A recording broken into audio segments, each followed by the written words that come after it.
ဂျပန်နိုင်ငံကကျောင်းတိုင်းမှာညနေပဲဆိုရင်ဘယ်သူမှမသွားရဲနေရတခုရှိပါသည်။ဒါကတော့ကျောင်းသားအိမ်သားရဲ့တတိယမြောက်အခမ်းအနားဖြစ်ပါသည်။အဲ့ဒီအခမ်းအနားကို၃ချိန်ခောက်ပြီးတော့ဟာနာကိုဆန်ရှိလားဆိုပြီးတော့မေးလိုက်မယ်ဆိုရင်တင်ဘယ်တော့မှပြန်မထွက်လာနိုင်တော့တဲ့အထီကိုအမောင်လောကတွေကိုရှောက်သွားနိုင်ပါသည်။ဒီနေ့မှတော့ကဘာကျော်ဂျပန်တည်မာလီဟာနာကိုဆန်ရဲ့ကျောင်းမဖွေရာစက်ကြောင်းကိုပြပြပေးချင်ပါသည်။တိုယိုရင်းနိုဟာနာကိုဆန်လူတီများတွေဒီဝင်းကြီးဟာဂျပန်နိုင်ငံရဲ့အကျော်ကြားဆုံးသောမျိုးပြပုံမြင်တစ်ခုဖြစ်ပါသည်။သူမကိုအများအားဖြင့်ကတော့စပိန်အတူနဲ့အနေရောင်စကက်လေးဝစ်ဆင်ထားတဲ့မူလာတဲ့ကျောင်းသူလေးဖြစ်ကိုမှမြင်တွေ့ရလေးရှိပါသည်။သူမဟာကျောင်းသားအိမ်သားတွေရဲ့တတိယမြောက်အခန်းမှာနေထိုင်လေးရှိပြီးသူမကိုခေါ်ယူစိန်ခေါ်သူတွေကို၆လန့်တက်သူလည်းဖြစ်ပါသည်။ဒါဟာဂျပန်လူမျိုးတွေမကဘဲနဲ့အာရှတခွင်ကကျောင်းသားတွေကြားမှာပါရေပန်းစားလာတဲ့ဒဏ္ဍာရီတစ်ခုဖြစ်ပါသည်။ဟာနာကိုဆန်ဘာကြောင့်တည်ဆုံရခဲ့တယ်လဲဆိုတာနဲ့ပတ်သက်ပြီးတော့နာမည်ကြီးရဲ့ယူဆချက်တွေရှိပါသည်။အသုံးအများဆုံးပုံမြင်ရကတော့ဟာနာကိုဆန်ဟာဒုတိယကမ္ဘာစစ်အတွင်းကလေကြောင်းကနေပုံကျဲတိုက်ခိုက်ခံရတဲ့အချိန်မှာကျောင်းအင်တာတွေမှာပုံအောင်နေရင်နဲ့ပုံထိမှန်ပြီးတော့တည်ဆုံသွားခဲ့တာဖြစ်ပါတယ်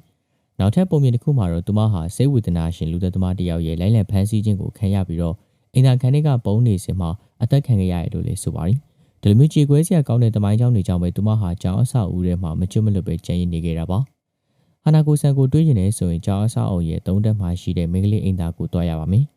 တတိယမြောက်အိမ်သားခန်းတကားကို၃ချိန်ခောက်ပြီးတော့ဟာနာကိုဆန်ကစားကြမလားဆိုပြီးတော့မေးရမယ်ဆိုတဲ့ပုံမြင်တချို့လည်းရှိပါတယ်။အကယ်လို့သူမတကယ်ရှိနေမယ်ဆိုရင်တိုးညင်းတဲ့အတန်နဲ့ရှိတယ်ဆိုပြီးတော့ပြန်ထူပါလိမ့်မယ်။အဲဒီနောက်တကားပွင့်လာတဲ့အချိန်မှာဖြူဖြောနေတဲ့လက်တစုံကတင့်ကိုအထဲဆွဲသွင်းသွားတာဒါမှမဟုတ်သွေးစွန်းနေတဲ့မိန်းကလေးတစ်ယောက်ကိုတွေ့ရမှာဖြစ်ပါတယ်။တချို့သောပုံမြင်တွေမှာတော့သူမဟာကြီးမားတဲ့သုံးကောင်းရှိတဲ့မွေကြီးဖြစ်ကိုပြောင်းလဲပြီးတော့စိန်ခေါ်သူတွေကိုဝါမျိုးဖြစ်တယ်လို့လည်းဆိုပါတယ်။ဒီလိုမျိုးချောက်လက်မှုတွေပြင်ဟာနာကိုဆန်ရဲ့ဇလန်ဟာဒေတာတစ်ခုနဲ့တစ်ခုမတူညီပဲနဲ့ကွဲပြားမှုတွေရှိပါတယ်။တချို့သောနေရာတွေမှာသူမဟာအရန်ကုန်မှကြောက်စရာကောင်းတဲ့မိန်းကလေးမဟုတ်ပဲနဲ့ညစ်ပတ်တဲ့အိမ်သားတွေကိုရှင်းလင်းပေးတဲ့ဝိညာဉ်လိုလည်းယူဆပေးကြပါတယ်။ဒါပေမဲ့လို့အများစုကတော့သူမရဲ့ခေါ်တဲ့ကိုကြားလိုက်ရရင်အသက်အန္တရာယ်ရှိနိုင်တယ်လို့ပဲထိတ်လန့်ကြပါတယ်။စိတ်ဝင်စားဖို့ကောင်းတာကတော့ဟာနာကိုဆန်ဟာအမြဲတမ်းလူတက်နေတဲ့နတ်ဆိုတရားမဟုတ်ပါဘူး။သူမဟာတခါတည်းမှာကျောင်းသားတွေကိုတခြားသောမကောင်းဆိုးဝါးတွေရန်ကနေကာကွယ်ပေးတဲ့ကျောင်းဆောင်တဲ့လူမျိုးတော်မှာတတ်မှတ်ခံရပါတယ်။သူမဟာအထီးကျန်နေတဲ့ကလေးမတူဖြစ်လို့သူမကိုယဉ်ကျေးကျေးဆက်ဆံသူတွေကိုတော့ရမမှုတက်ဘူးလို့လည်းဆိုကြပါတယ်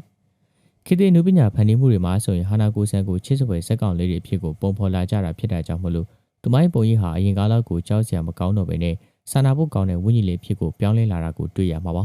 ။ဟာနာကိုဆန်ဟာဂျပန်နိုင်ငံရဲ့ဖျော်ဖြေလောကမှာအလွန်ကိုမှလွှမ်းမိုးမှုရှိနေပါတယ်။သူမအကြောင်းကိုအခြေခံထားတဲ့ရုပ်ရှင်တွေစာအုပ်တွေနဲ့နာမည်ကျော်အန်နီမေတွေဟာကမ္ဘာတစ်ဝန်းမှာအောင်မြင်ခဲ့ပါတယ်။2026ခုနှစ်ရဲ့လက်ရှိကျောင်းသားတွေကြားထဲမှာတော့ဟာနာကိုဆန်ဆိုတဲ့နာမည်ကကျောင်းသားတွေဘဝရဲ့အမှတ်တရတစ်ခုလိုမျိုးဖြစ်နေစေလေဖြစ်ပါတယ်။ဒါကကျောင်းသားတွေရဲ့ကြောင်းရွံ့မှုတွေကိုပုံမြင်ဖြစ်အသွင်ပြောင်းလိုက်တဲ့စိတ်ဝင်စားစရာလူမှုဗေဒဖြစ်ရတစ်ခုလို့လည်းပြောလို့ရပါတယ်။မစ္စည်းတို့ကရောဟာနာကိုဆန်စက်ကြောင်းနဲ့ပတ်သက်ပြီးဘယ်လိုတွေထင်မြင်တယ်လဲဆိုတာကွန်မန့်လေးမှာဖြေပေးခဲ့ကြပါဦး။